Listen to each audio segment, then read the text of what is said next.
and welcome back to the newest episode of the Napoleonic Wars podcast with me, your quartermaster and host, Liam Telfer.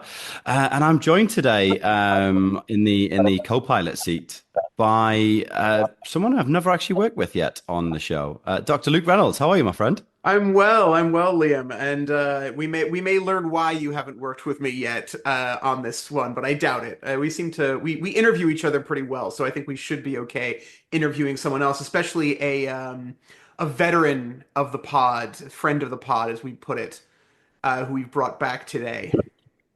Indeed, yeah, very special guest with us today, Emma MacLeod, senior lecturer in history at the University of Stirling, where she's taught for many years. She's the author of A War of Ideas, British Attitudes to the Wars Against Revolutionary France, and British Visions of America 1775 to 1820. She's co-edited Political Trials in an Age of Revolutions and the Wodrow-Kenrick Correspondence. She was the co-editor of the Scottish Historical Review from 2018 to 2023. How are you, Emma?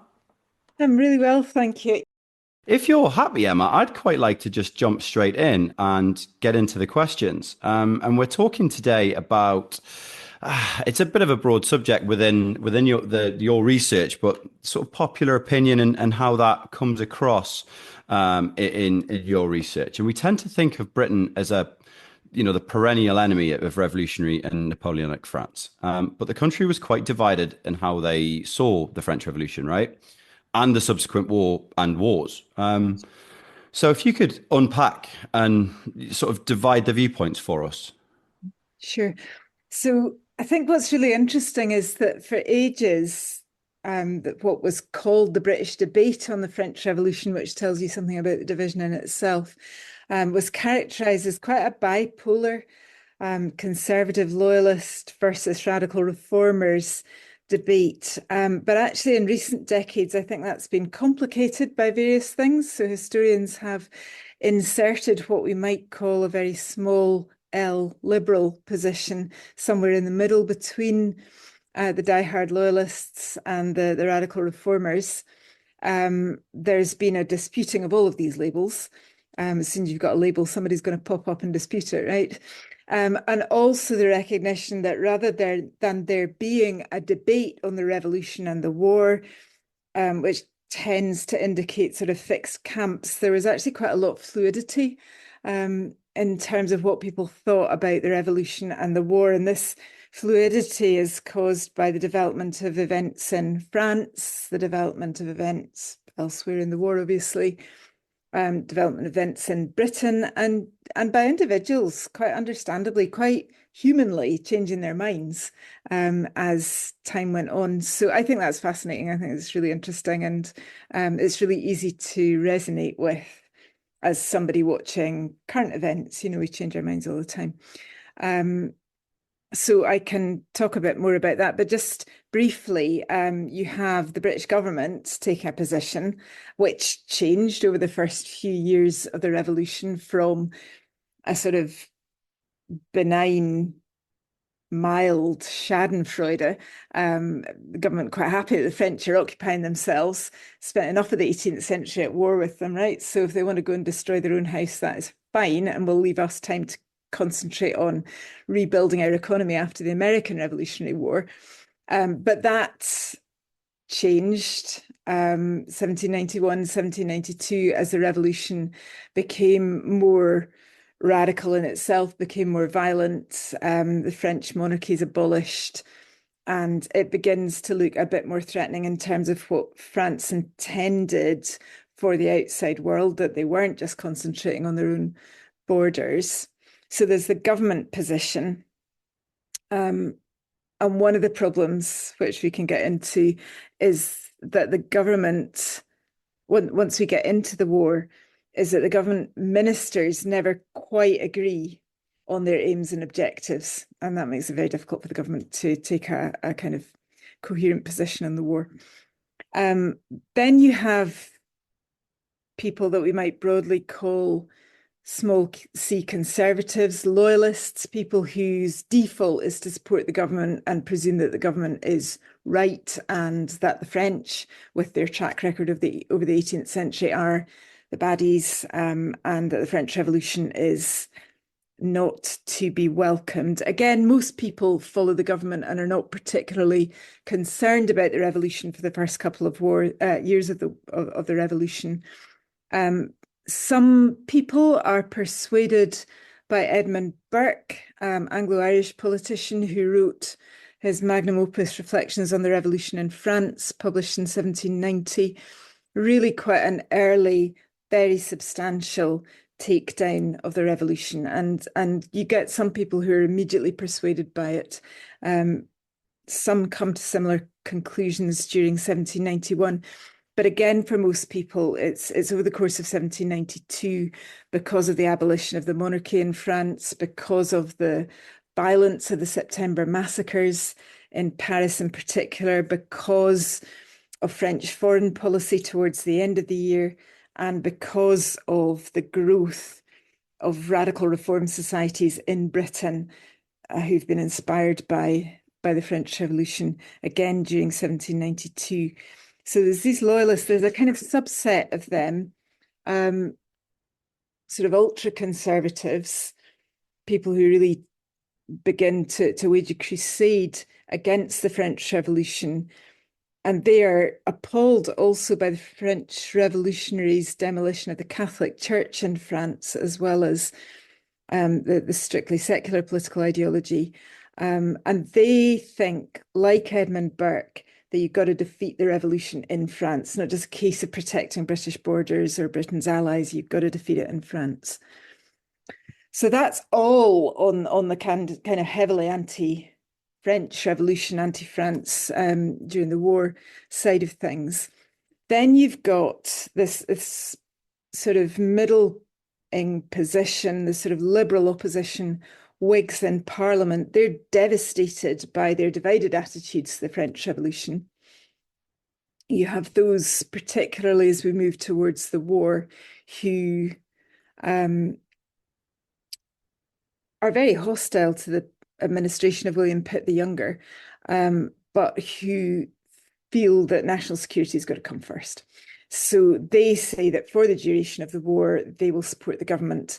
At first, they say they'll do this only on the war, but eventually, by sort of mid-1794, they've shifted, many of them into really senior positions in the government, and they're on the side of the government. But there is a sizable rump of opposition Whig MPs under the leadership of Charles James Fox, who remain on the opposition benches.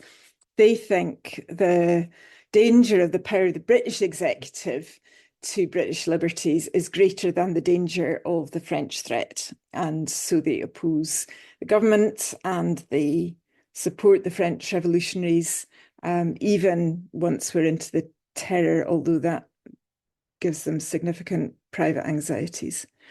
And then you've got the radical reformers who support the French Revolution even more enthusiastically, and its inspiration to reformers in Britain. They borrow French symbols and language, they send practical support to the French, and so on. And these two groups, the Foxite Whigs and the radical reformers, they oppose the war against France. So that's kind of the spectrum.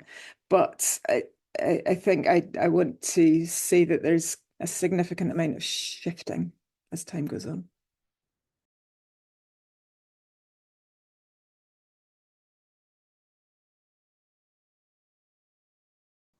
I want to pick up on something you've talked about here, because like the conservatives and the loyalists, it seem to their arguments are the ones we're kind of familiar with, because Britain staunchly goes against the revolution for the entire war. So they're sort of the victors who write the history, as it were. But I'm very curious about the other side, right? Because Parliament and the Tories do all that they can to paint anyone who is even remotely pro-revolution as a full-on radical. Sort of frothing at the mouth, guillotines in Parliament Square, et cetera, et cetera. But how inherently radical was anti-war and or pro-French feeling? Yeah, I mean, I think not necessarily. I suppose it depends what you mean by radical. So is it unprecedented? No. I mean, people oppose wars for all kinds of reasons. And I think the reasons why people oppose this war and or support the revolution are really interesting in trying to get at that question. So you've sort of got three main groups of people who oppose the war, one lot of whom I haven't mentioned yet, and they're pacifists. And I think one of the really interesting things about this war is you have an organized network of pacifists for the first time, as far as I know, certainly in modern British history, called the Friends of Peace. Brilliant book by John Cookson called The Friends of Peace, 1980s, I want to say. But they oppose the war because it's a war, because it is wasteful of blood and treasure. A lot of them are dissenters, and they see it as inherently anti-Christian. So there's a lot of moral argument, a lot of religious argument in there, but they're a network of sort of well-off, liberally minded men and women, often involved in manufacturing industry. So there is a sense in which they oppose it because it's very bad for the economy, or for their areas of the economy, their sectors of the economy.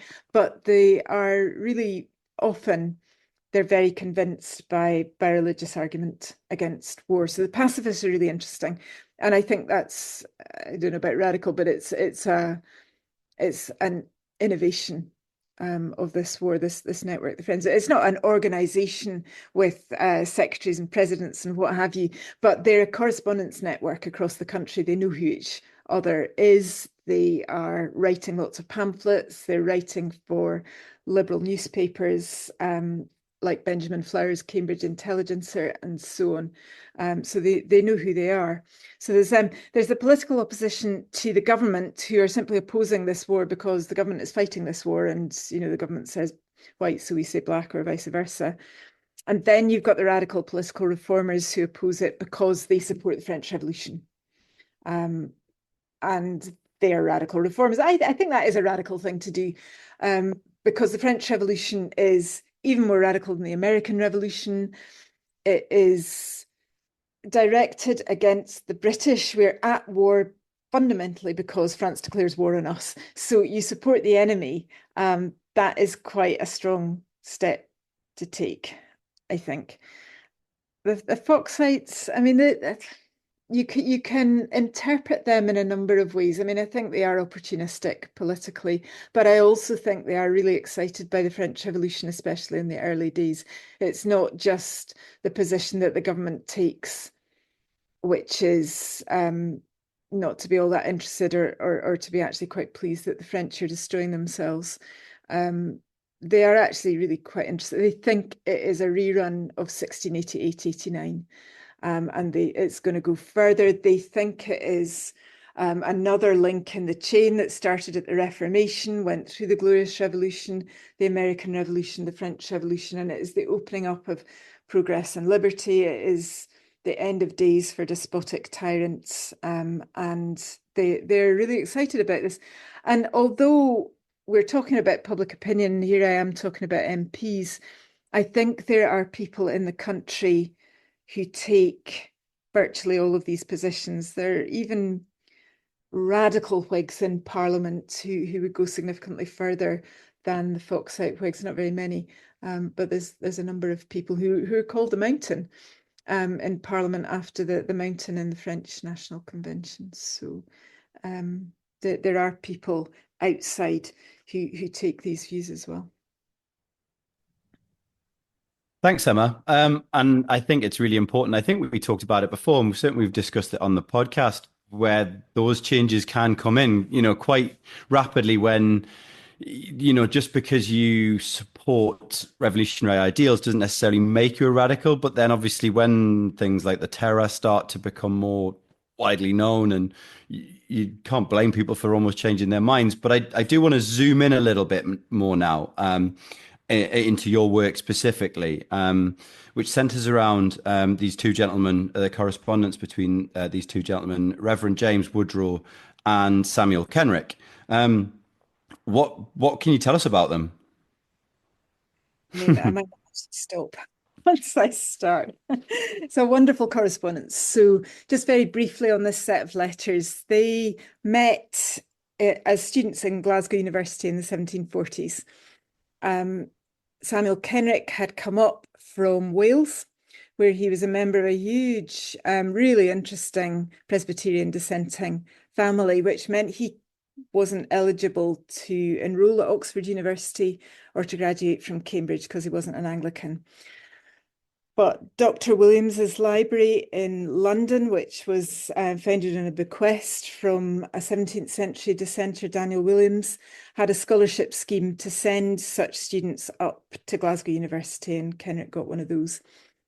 And he meets there James Wodrow, slightly younger man, and they become bosom buddies. And once they graduate, Kenrick stays in Scotland actually until 1765, so they see each other on and off. They don't live very far away from each other, but they're writing letters to each other. We think from 1748, although the extant letters begin in 1750, but they run all the way through till Wodrow dies in 1810. He's the son of a Church of Scotland minister, who's the son of a Church of Scotland minister. He becomes a Church of Scotland minister. So that's what he ends up as. He's a parish minister in Ayrshire.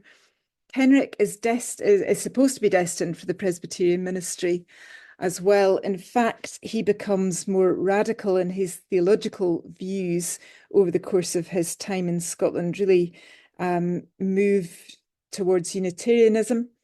So eventually, when he leaves Scotland, he joins one of his brothers in a banking business in a little place called Bewdley in Worcestershire near Birmingham. And he's there. They hardly see each other again until they die. There's one occasion when James Wodrow journeys down to London on business, and he stays with the Kenricks on the way down and again on the way back up. But other than that, for the last 45 years of the correspondence, that's it. Their whole friendships on paper, which makes it a massively useful and interesting original source. There's nearly 500,000 words, so these are not short letters. They write to each other about everything. They write about the American Revolution, which they disagree fundamentally about. They write about the French Revolution and the war. They write about church. They write about theology. They write about their families. They write about health, emotions, friendship. It's a fabulous correspondence. And the fact that it's bilateral, more or less equally distributed, means it's really quite unusual, I think. This correspondence covers so much, and you sort of, as indicated by the fact that you are now editing volume 3 of this correspondence. But I'm curious, you have these two men who meet in effectively college, to use the modern parlance, and then go their separate ways and communicate for the rest of their lives. And it's not just about them in a way. So I'm curious, like, how do views of the revolution and the war, as well as other hot button issues of the time, differ in Ayrshire and Worcestershire? Yeah, good, thanks. I was pondering that question earlier today, and there are some differences. I actually think probably these two guys are more representative of the differences between Church of Scotland clergy and radical dissenters in England rather than the regions. So they do talk about what they know about, which is the people round about them. So they talk particularly about how the revolution and the war affects, how the revolution affects various reform causes that they're interested in. So the campaign to get the Test and Corporation Acts repealed for dissenters in England, and actually for Scottish MPs as well, who are also supposed to take communion in a Church of England in order to be able to sit in Parliament, despite the fact they're members of their own established church in Scotland. So they're both involved in each of those campaigns. Wodrow is really interested in the campaign for borough reform, so the Scottish equivalent of municipal reform. and the repercussions of that in Scotland. So when that is rejected by Parliament, Henry Dundas is burned in effigy in various Scottish towns, and Wodrow's really plugged into these networks. I think actually not in Ayrshire, but he knows about that kind of thing, and Kenrick is really interested in that. So they're voracious for knowledge, and they do pass on what they know.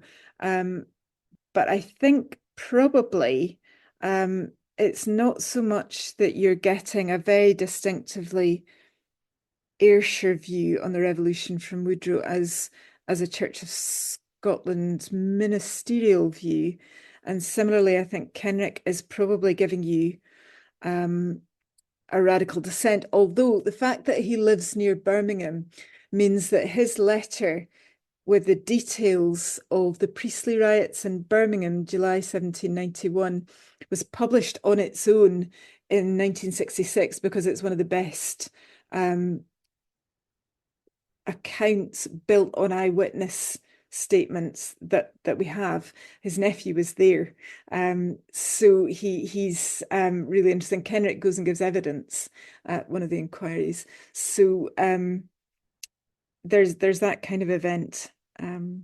Yeah, I think I'm going to stop there. Other than that, it's about how trade and industry are affected by the war in its various stages, and how people are getting really uneasy depending on how the war ebbs and flows. I think that's a great segue into what I'm going to ask next, and this might be quite a difficult question to sort of answer, really. But I guess in terms of your sense of things, how representative do you think that these two men are of? I don't want to necessarily say an average, man at the time, but I guess within their class, it's very difficult to gauge. But yeah, how do you see them sort of fitting in Britain at the time in terms of their feelings on all of these things? I think that's a really great question. Thank you.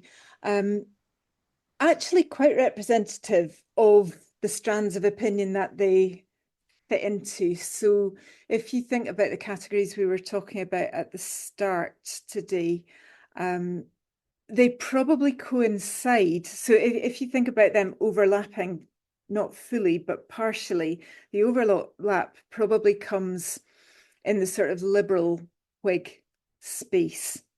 And of that, Wodrow shades towards loyalism and would tend to want to support the government, but is willing to be critical, and is very concerned for liberty. And Kenrick would shade towards radical reformism as a dissenter.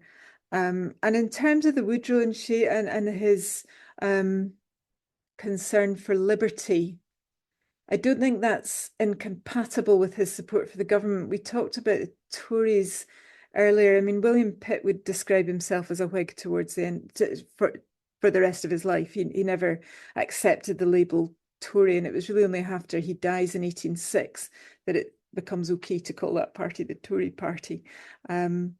So Wodrow and Kenrick very much Whigs. Wodrow of a more cautious disposition than Kenrick, who's much more out there as a radical reformer. So that's interesting. They don't agree politically. They don't ever fall out. I think that's interesting. Another way in which I think they're representative of their social stratum is that they're really well read. One of the things I haven't said yet about the value of this correspondence is they operate like a two-man book club. And they discuss a lot of the books and newspapers and reviews. They're like us. You mean to read a book, you get round to reading the review and you haven't got time to read the book, but at least you know something about what's in it. They do this as well as reading actual books. And they discuss a number of really seminal British publications on the French Revolution and on the war. And, sort of 2025 books in the 1790s that I've analysed so far. So they're fascinating in that. I think humanly, they're really interesting. Just going back to the issue of fluidity of opinion, So I said that opinion moves as events in France and in Britain move. I think it would be surprising if people's opinions weren't influenced by their characters or temperaments, by their discussion of events and books between each other, their discussions with other people, and by what they read. And we can accept that these things influence people's views, but we very less often get the chance to examine those things, people's temperaments, people's discussions with each other, and people's discussions about how what they have read influences their views. And in this correspondence, we get it all. You can see how their characters and dispositions influence what they think. You can see how they persuade each other or don't persuade each other. And you can see how what they read influences or doesn't influence them. And I mean, I think that's highly representative of what we presume to be the case for people to a greater or lesser extent. I mean, they're fairly modest. They're not well-known individuals. I'd be really surprised if you'd come across them before preparing for today. But they're, for me, one of the things that's so interesting about them is that they operate at a level of the Enlightenment just below the level of people we've all heard of, but not that far. So they've been taught by Adam Smith, for instance. Samuel Kenrick knows Joseph Priestley, massive fanboy of Joseph Priestley. He's got a bust of him in his office, or what he calls his museum, thinks he's wonderful. Wodrow knows all kinds of people at Glasgow and Edinburgh universities, partly through his university networks, which he never gives up, and partly because of his habit of needing to go to Edinburgh every so often for the General Assembly of the Church of Scotland. So he's quite at home going to dinner with William Robertson and meeting with other people like that, Hugh Blair and others in Edinburgh, and discussing things with them. So they're not people we've heard of. One is a clergyman, not tremendously wealthy, well enough off that he buys books, doesn't just get them out of libraries. And the other one, who's a pretty well off but modest banker and tobacconist in this little place in Worcestershire. So again, I think that's a really interesting stratum of the population to know about, and seems to me that whether or not their views are majority views, who they are and how they arrive at their views, probably quite representative of the educated middling classes. Yeah, I was about to throw up that term, the middling classes. They seem to be sort of perfect examples of that. I think personally we need more combination bankers and tobacconists in the world these days. Just bring back that old school style. So, okay, we've talked about sort of their representation as the middling class, and I think we need more middling people also who debate theology. That would be an excellent step forward. Um, and we've talked about sort of how the views of the revolution are differ in their areas.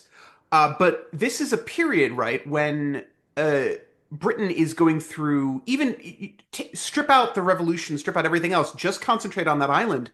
Britain is going through massive changes, right? We've got the Industrial Revolution sort of grinding into gear, as you will. Enclosure is about to start, the Corn Laws and all of that. So I'm curious how, in your general work and in the work of these two that you're working on, how the urban/rural divide shapes Britain's views of France and the war. Yeah, no, that's fascinating. And because they are not living in major cities, they are interesting, I think, in that respect as well. They're very closely connected with big cities. So Glasgow has been small in the early mid-18th century, but by this end of the 18th century, its growth is really taking off. And Wodrow has good access there to newspapers, bookshops, publishers, correspondence networks, city networks, and I mentioned that he's plugged into Edinburgh as well. But he's got a glebe. He was part of his income as a Church of Scotland minister. He's got a small area of land around his manse, which he's really interested in farming. One of the huge Enlightenment projects in Scotland is the Statistical Account of Scotland, which is masterminded by Sir John Sinclair at the Board of Agriculture. And he sends this amazing questionnaire, 167 questions, to all 940 odd Scottish parish ministers in 1790. And he says, can you just fill it out and we'll get this all published up. And amazingly, he gets answers back from virtually everybody, and some of them phone it in and send him 6 pages. Wodrow does a pretty good effort. I think he sends about 30 pages, and other people really completely go to town if they're living somewhere where there's nothing else to do in the winter nights. But he is really interested in that. He wants to talk about the soil. He wants to talk about the general economy in his region of Ayrshire. He's fascinated by all of that stuff. And similarly, in Worcestershire, Kenrick is interested in, the Midlands industrial process. He's interested in what's going on in different areas of the country. Wodrow's busy doing his research for this account of his parish in Ayrshire, and he writes to Kenrick and says, well, I'm just really into the mining industry here now. What's going on in the Midlands? Tell me about the mines in the Midlands. So you get a reasonable amount of nice information going on there. There's a beautiful little anecdote that Wodrow gives in the mid-late, I want to say about 1786, 87, of a steam engine that's been invented by a student, just enough to pull a tiny little carriage up the hill at the lead mines and lead mills. And Kenrick is more or less saying, pull the other one. I don't think so, but it's true. So they are interested in all of this. In terms of how it shapes British people's view of France and the war, I mean, I think this is where we perhaps come into the territory of those who are not in a position to pick up the kind of detail on the French Revolution and the war, or simply aren't as interested in politics as people like Wodrow and Kenrick. So they are really being affected by military recruitment as it ramps up, by increased taxation, by the impact of the war on manufacturing and trade, the construction of coastal defences, all of this kind of thing. And Wodrow and Kenrick are commenting on all of this. So war turning the impact of the revolution sort of personal on people in Britain, and the sectors of the economy that really benefit from the war, and the sectors that are really stymied by the war.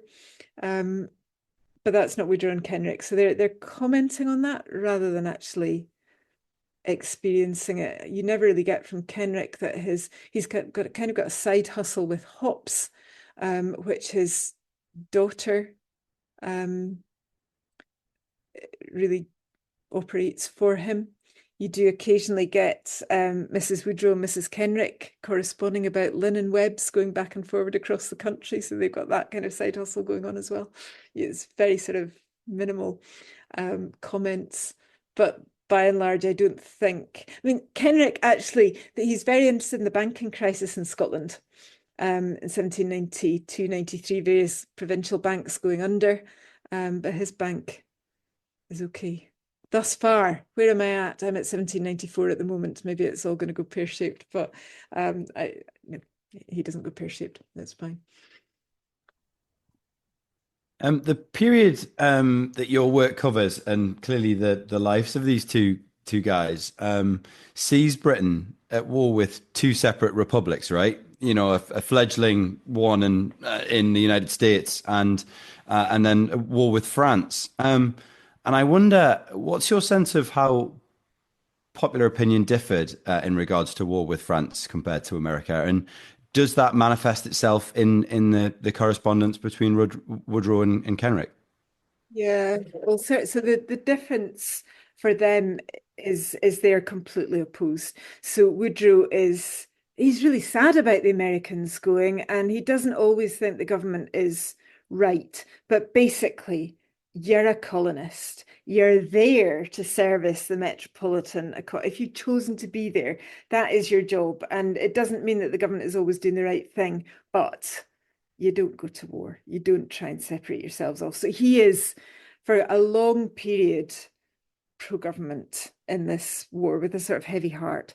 And it's not until the sort of 1780, 1781 really that he kind of gives up and admits that he's on the wrong side of history. And Kenrick is absolutely pro-American all the way. Whereas by the time they get to France, they don't map each other completely, as you would gather from what I said earlier, but they're much closer. And I think the big difference is that this time it's not a zero-sum game for Wodrow, and he's pretty critical of both the French and the British. Kenrick really sticks in his craw to be critical of the French. He's very upset by the violence and so on, but he comes out with the typical Foxite argument that they're more sinned against than sinning, and if the despotic European powers hadn't come in and messed things up in 1792, then the French would never have developed the way that they did. So I think that probably is not just descriptive of them. It is quite a different revolution, quite a different war. People are much better informed about the French Revolution and the French War than they are about the American Revolution and War. So, for instance, the societies, both the loyal societies and the radical reform societies that spread all over the country, or much further across the country in the 1790s, don't spread up to Scotland or really into Wales in the American period. It's an English thing. And the spread of print, the speed of the post, all of that kind of thing, the number of newspapers. I think there are 8 Scottish newspapers in 1782, and there's 27 a decade later. So the spread of material is much further. The French Revolution, I said earlier, it's much more radical, and France is the home of absolute monarchy. And it's what is it, 24 miles across the channel at the narrowest point. So it feels much closer to home. I mean, balanced against that, it's less close to the bone. It's not part of the British Empire, and we're not lopping off one of our limbs. And then again, the fact that it lasts so much longer. I mean, the American War is a long war, but it's a third of the length of the French wars, isn't it? And I also think there's less sense this time that the British could bring the war to an end of their own volition, because the government tries to do that several times in the 1790s. They try to persuade the French to negotiate peace, and the French are just not up for it. So one of the switches of opinion is people like William Wilberforce crossing the floor of the House just on the issue of the war and voting against his very good friend William Pitt between 1794 and 1796 because he's a pacifist. But he recognises by 1797 that Pitt has tried quite hard and the French have not given in, so he returns to support. So I don't think it's... So the British could have stopped the war by just letting America go at any time they wanted. In the earlier war, they didn't really have that option this time round. I love this idea, and we're not going to go into this, but I just have to mention it, that these two's correspondence really covers almost the development of Edinburgh as the Athens of the North, right? And that sort of that growth of the massive republic of letters and all of that. But that's me being my usual cultural self, and Liam is reeling me in. So I'll ask a different question instead. To our listeners, probably the most famous sort of wrong guess of this period is the obsession with British invasion, right? And the French are going to get there, and there's the militias and the yeomanry and all of that. But we have here a case of two people, very well educated, very informed, reading constantly back and forth, who are in a way prognosticating. Mm-hmm. So I'm curious what they predict that they get right and wrong. Yeah, I don't know that they are saying, well, I'm going to put that out there and let's see what happens. But they do disagree on invasion. So that's really interesting. So one of the things that Wodrow criticises the government for is he doesn't think they're doing enough to prepare for invasion. He's desperate that the government will properly fund and set up home defences. And he's living in Scotland, so we don't get a militia until 1797. Now, to be fair, That's not for want of trying on behalf of the government, because Dundas tries to bring in a militia for a militia for Scotland, 1794, and the Scots are terrified because they listen to the rumours, and I don't know enough about this, actually. You can tell me. It may have been truth behind people who sign up with the militia during the American Revolutionary War, and sign up to fight in Britain or wherever an invading force happens, but actually get shipped off to the West Indies. So there's a huge reaction to the notion of a militia being set up in Scotland in 1794. It doesn't happen until 1797, and then there are riots up and down Scotland because people don't want one. So Wodrow is concerned that there is not enough being done to defend the country against an invasion, whereas Kenrick ridicules the notion that the French are going to invade. They're not interested in invading Britain. They don't want to do that. They're too busy with their own troubles. So that's one thing. Yeah, I don't know that they really say I'm putting that out there. One of the joys of reading this correspondence at this particular moment in time in 2025 is that we are living through let's say, a turbulent period of global politics. And it is rather nice to watch them living through their own period, really turbulent, of global politics. They're not comfortable. They're not armchair correspondents who are just able to take quite a detached view of things. And you get the sense that they're just quite enjoying the interest of it. They're really anxious about what's going on and how it's all going to turn out.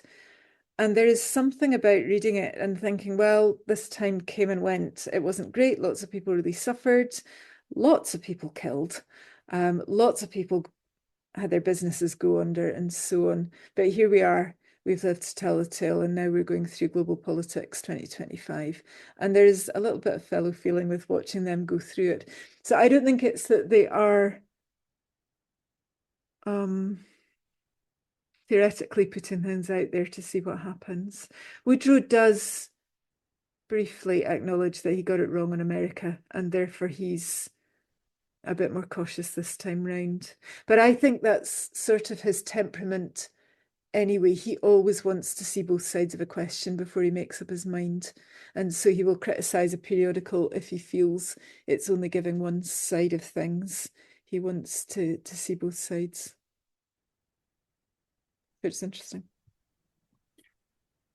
Emma, you mentioned the sort of their wives corresponding, and the daughter assisting with some side hustles and things like that.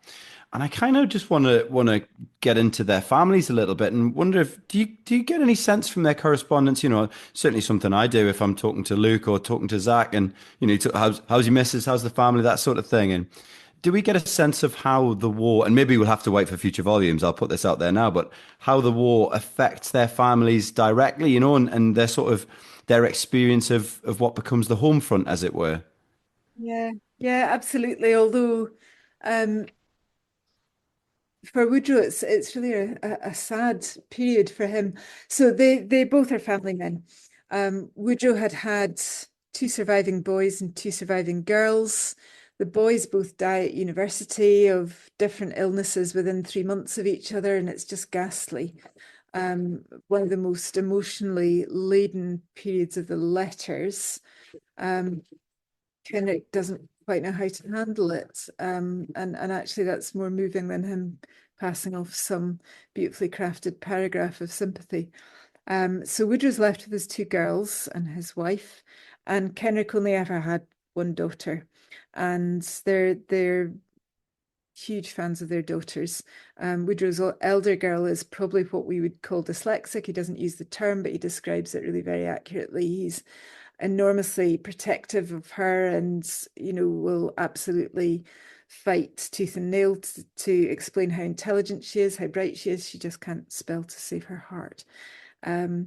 And so Kenrick's daughter comes up in 1784, stays for about 4 months with the Woodrows. They have a lovely time with her. And then she takes this elder Woodrow girl back down with her, who stays nearly a year in Bewdley. So the daughters know each other pretty well, which is lovely. And they correspond. We haven't got their letters, sadly, but they correspond with each other, and they're always passing on love to each other, the wives and the daughters. At the ends of letters. Sadly, Woodrow's wife dies in 1793 very suddenly, and he's utterly bereft.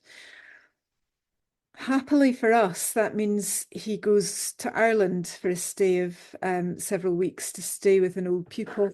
And so we get a real insight into Ireland at the end of 1793 because he's there. So that's really interesting. And in fact, leaping ahead from where I am, his older girl dies in 1795. Nothing to do with the war. It's just not a period when you can necessarily guarantee to live long, healthy lives. So there's a lot of death goes on, but it's not connected with the war. I'm going to need to come back to you in a later period and tell you whether there's anything I can say to you about Elizabeth Kenrick and their daughter Mary, or Margaret Peggy Woodrow, who's the surviving Woodrow lady. She's the one who is responsible for the fact that we still have all of these letters. When her father dies in 1810, she takes all of Kenrick's letters that Woodrow has carefully kept down to Kenrick to have. And so it means that when he died the following year, his family then kept the whole correspondence together. So when I say the whole, obviously there are some missing letters. We think we've probably got about 85% of the lot. So they stay in the Kenrick family until the end of the 19th century, when they're deposited back in Dr. Williams's library, which had first funded the scholarship for Kenrick to go to Glasgow University. And that's where they still are. So we owe Peggy Woodrow a great debt for taking Kenrick's letters back down to him so that he could have the whole lot together. But in terms of how the war affected the families, yeah, I'm not sure I can say an awful lot other than that two of the principal characters die really unconnected with war. I mean, I think we are going to have you back. I'm not sure you can escape at this point, Emma. You're sort of tied in. But as you go through the editions, because I'm genuinely curious, right? As you go up to 1810, um, and I'm genuinely curious what Trafalgar prompts in these letters, especially. And obviously we'll get there eventually. This is no pressure. I knew one of the editors of the Hamilton papers in the United States, and the head editor used to joke very darkly that they should dedicate the last volume to Aaron Burr, without whose timely influence this series would never be complete. So I understand to a certain extent the volume that you are dealing with. I do have a question though. And again, this is the cultural side of me, and I apologize in advance to everybody. But you're talking about you mentioned these two sort of have this proto two-man book club going on back and forth. And I'm curious if there's anything that you've encountered in their writings about these books that you were like, I've got to read that, or that you'd recommend. Oh, wow. What a great question. Thank you. Do you know what I should have done right at the start of all of this? I really want to give a massive shout out if I can. It's not answering your question, but I cannot really carry on further without mentioning my two co-editors. This project was Martin Fitzpatrick's from the 1980s onwards, so he really is the father of this project. And then Anthony Page, our co-editor, University of Tasmania. Martin was at the University of Aberystwyth for decades. So let me just mention, I was the newcomer onto the project. I'm very grateful for that. Oh my, right. What have they written? The thing actually that fascinates me is that if any 1790s scholar was to draw up a list of the seminal publications of this decade, they're going to come up with a list of things that Woodrow and Kenrick chose to read and discuss. So I don't think there's anything actually that they've mentioned that I hadn't read at some stage or another. I think I ought to have read properly and haven't properly Thomas Christie's Letters on the Revolution in France, published in 1791. And the reason I'm interested in that particularly is because it's got 40 appendices. And the appendices are all speeches and decrees of the National Assembly in France. And Wodrow and Kenrick are discussing them. So just in terms of, I think I used to say I didn't think that British people were all that well informed about the revolution, that they got all of their news at second, third, fourth hand, and it wasn't very good often. I really want to revise that opinion, and I think that's in tandem actually with what has happened to Edmund Burke's own reputation. You know, historians used really to be pretty sniffy about what he knew, and have now realised that in fact he had a network of correspondence and knew quite a lot about what was going on. But I think the depth to which Wodrow and Kenrick, who, as I said earlier, I don't think are particularly unusual in this for their class and society, the depth with which they're reading what they've got is quite extraordinary to me. So they are discussing not just Christie's argument, and Wodrow's met Christie in his trip to London, so I'm not surprised he read the book, but they're discussing the decrees and the speeches in the National Convention, the National Assembly, excuse me, printed at the back of his book, and which take up quite a large proportion of the book. They're reading newspapers in tremendous depth. There's a letter that Wodrow writes in May 1792, and I think in it, he references every political debate in Parliament, i.e. a debate on a political matter, since his last letter to Kenrick. So he just goes through them debate by debate as he's read them in the newspapers and says what he thinks about them. So they are voracious for information, and they are thinking about it really critically. There's a brilliant comment, again in a Wodrow letter somewhere, where he says, I'm not sure about, so it's the Cambridge Intelligencer. They go off their previous favourite periodical, which had been the Monthly Review, and they think that the Monthly Review is going soft on politics, probably because of the way the government was coming after printers, booksellers, authors, and so on, if they were too radical. So they think the Monthly Review is going a bit soft. So they're looking around for something else. Kenrick probably always reads a wider range of periodicals and newspapers. He hasn't got to prepare 3 sermons a week, you know. Wodrow has other things he's got to read. Anyway, he recommends Benjamin Flower's Cambridge Intelligencer to Wodrow, and Wodrow really, really likes it. But he says, I'm a little bit suspicious because I agree with it too easily, and I feel the need to be reading other things. And I just think that's a huge degree of self-awareness, to know that you might just be operating in your own echo chamber and wanting to read around the subject. So I admire them hugely from that point of view. That's an instinct that the modern world could benefit from in general. Just sort of that I'm aware that I'm only reading what I want to hear.